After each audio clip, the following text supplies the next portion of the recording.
Good evening, everyone. Good evening. Again, my name is Mark Winston Griffith.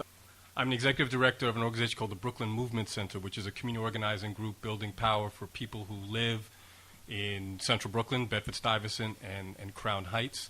So to the question of the change and whether or not we're in a crisis, obviously it depends on whose perspective you're coming from. If you walk through Bedford Stuyvesant, I think most of you will recognize that people walking down the street don't necessarily look like they're in crisis. They're not running down the street screaming or anything like that. There are actually there's a sense of thriving, of people sort of meeting challenges and overcoming them. But obviously when you walk behind that and you see what's going on in terms of, as Richard mentioned, housing in particular, you recognize that people wholesale across Bedford Stuyvesant, and it's not just Bedford Stuyvesant, but it's really that region, are being priced out. I mean, it's really as simple as that. And so I think that the way I'd like to frame it is not necessarily in terms of crisis, because I think once you start talking about crisis and once you start accepting the fact that you're a victim, you've lost the fight right there. And at the Brooklyn Movement Center, what we're trying to do is build institutions and build a movement where low and moderate income people of color in particular, are in control, that they are gaining control of institutions, that they have an understanding of policy, they have an understanding of the market that is sort of pushing down on them, and then have the wherewithal to actually push back and create a neighborhood that is growing and thriving in their best interests.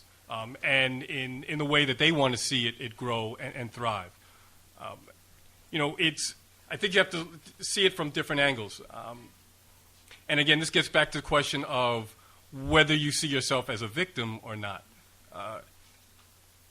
If you look at, when you look at Bedford Stuyvesant, you know that the forces that are pressing down on it go far beyond Bedford Stuyvesant. They go to New York City policy, particularly housing policy. They speak to deregulation that's going on. It speaks to zoning changes and zoning laws. And as someone who worked for an organization in the late 80s called the Crown Heights Neighborhood Improvement Association, we saw what was going on in downtown Brooklyn when it comes to Metrotech, Bruce Ratner, then came Atlantic Mall. We saw what was coming. And there was a fight there to stop that, to prevent the displacement, to prevent the Manhattanization of downtown Brooklyn. You see it also happening with Fulton Mall. And the stadium that's there, no matter how you think about that, you have to understand it as corporate interests coming in and having their way in downtown Brooklyn, and really, co-opting government to have policy and to have zoning work in their favor, no matter what the people surrounding them said. The way it was framed in terms of the opposition to the stadium was a bunch of middle-class white people whining and stopping black jobs from coming in. I think it was a lot more complex than that.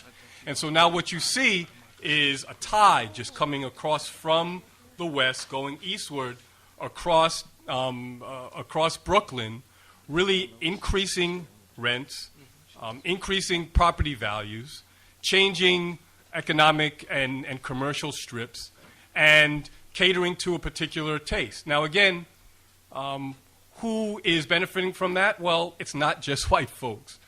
It's also middle-class black folks, and I also say that this problem has been going on for a long time, and I would say that it's become, now people are complaining loudest now that middle-class folks and working-class people are starting to feel the pinch, but in fact, low and moderate-income people have been displaced from Bedford Stuyvesant, from Crown Heights, from Clinton Hill, from Fort Greene for a very long time. I don't want to sort of go off on a tangent about Spike Lee, but Spike Lee was part of a whole movement of black gentrification that swept through Fort Greene. And so as those well-educated black people moved into Fort Greene, they were replacing some other people. And so I think it's important to understand that neighborhoods are constantly in flux. They're constantly changing.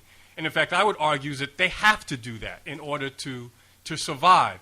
I don't want to see Bedford Stuyvesant looking the same way now, looking the same way 30 years from now as it does now. I don't think anyone there wants to see that.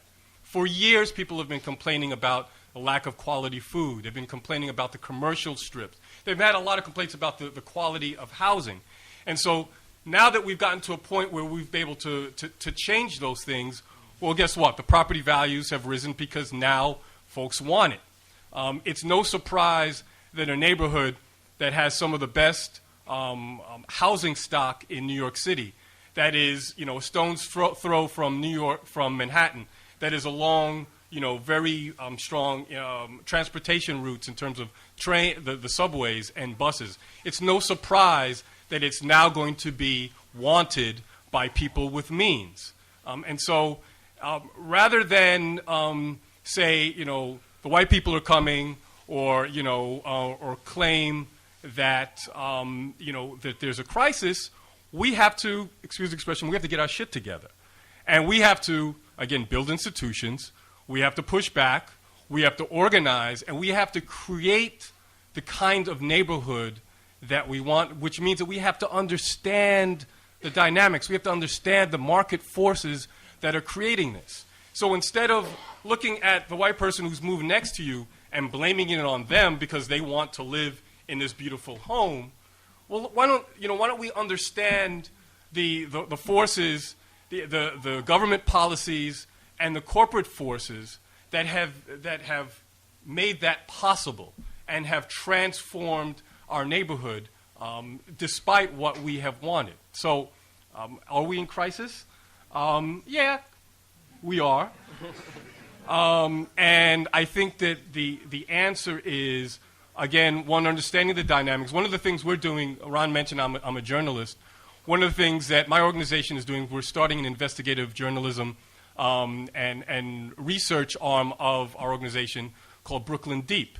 And we're going to be doing investigative pieces on, sort of peeling back what's going on inside gentrification and neighborhood change so that people actually understand, get a feel for those dynamics and have some agency over how they're going to push back against it. Thank you. Thanks very much.